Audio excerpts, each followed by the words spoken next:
Terima kasih pemirsa, Anda masih bersama kami dalam Juru Bicara, masih bersama dengan Dirjen IKP Kemenkominfo Republik Indonesia, Bapak Usman Kansong. Pak Dirjen, terkait dengan keketuaan Indonesia dalam KTT ke-42 ASEAN, apa misi yang diusung oleh Indonesia selaku keketuaan ASEAN ke-42 ini?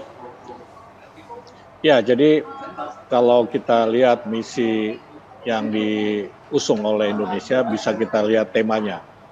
Ya, temanya, sebab tema ini diserahkan biasanya kepada tuan rumah atau penyelenggara, dan tema yang Indonesia bawa pada KTT ASEAN ke-42 di Labuan Bajo adalah ASEAN Matters Epicentrum of Growth.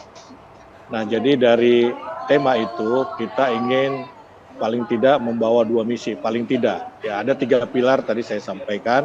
Jadi 2 pilarnya atau misi yang kita lihat dari tema, dari sisi ASEAN Matters, pilar ASEAN Matters, Indonesia ingin menjadikan ya ASEAN ini tetap relevan, ya relevan dengan situasi yang dewasa ini melanda dunia, baik secara ekonomi maupun politik. Di pilar ASEAN Matters ini juga kita ingin mendorong sentralitas ASEAN. Kita ingin mendorong soliditas ASEAN. Nah, kemudian di pilar kedua, Epicentrum of Growth, Indonesia ingin menjadikan ASEAN sebagai pusat pertumbuhan ekonomi ya dunia. Gitu. Kemudian ada satu lagi pilar ketiga, ini terkait dengan Indo-Pasifik.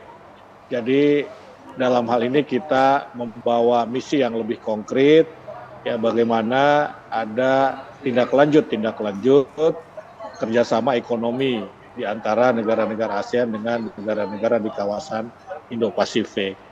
Nah, itu misi yang kita bawakan begitu. Baik, dari misi sesuai dengan tema Asian Matters Epicentrum of Growth ini dengan tujuan bahwa hasil KTT ke-42 ini akan menghasilkan hasil yang konkret dan juga terbuka bagi semua negara, dan tentunya ini untuk menjadikan ASEAN negara yang damai dan juga sejahtera. Kemudian kita jika kilas sebalik sedikit Pak Dirjen mengenai pertemuan senior ASEAN yang akan dilaksanakan pada hari ini, atau biasa yang kita sebut kenal dengan SOM. Untuk acara SOM itu sendiri, siapa saja yang akan hadir dalam pertemuan tersebut dan seperti apa gambaran dari adanya pertemuan tersebut, Pak Dirjen? Ya, jadi tadi pagi sekitar pukul 8 ya teman-teman media dari Media Center kita bawa ke Golomori. Golomori itu tempat SOM, ya, Senior Officer Meeting, ya untuk melihat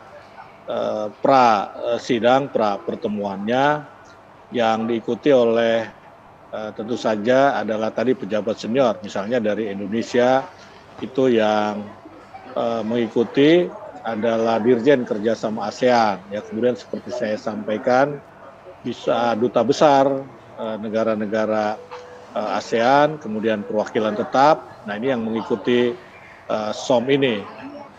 Sore ini direncanakan Dirjen Kerjasama ASEAN, Kementerian Luar Negeri akan menggelar jumpa pers di Media Center untuk menginformasikan situasi di SOM, ya kemudian apa yang dibahas dan hasil-hasilnya serta tindak lanjutnya. Baik, sehingga pembahasan yang telah dibahas pada SOM pada pagi tadi di Golomori ini baru akan diadakan setelah diadakan press conference pada sore nanti ya, Pak Dirjen ya? Iya, jadi pertemuannya ini memang berlangsung tertutup. Jadi tadi media hanya bisa mengambil di awal-awal persidangan. Ya, nanti apa yang dibicarakan, apa yang terjadi di SOM ini akan disampaikan oleh Dirjen Kerjasama ASEAN, ya Pak Sidarto, kepada masyarakat melalui media yang meliput di Labuan Bajo ini. Ya, sehingga kita tunggu bersama hasil dari rapat yang diadakan oleh senior meeting yang telah diadakan pada pagi tadi. Dan Pak Dirjen, tentunya kita juga ingin mengetahui bagaimana penyambutan dari kedatangan para delegasi KTT ASEAN ke-42 ini. Namun kita jeda terlebih dahulu, Pak Dirjen. Pemirsa, tetaplah bersama kami dalam Juru Bicara.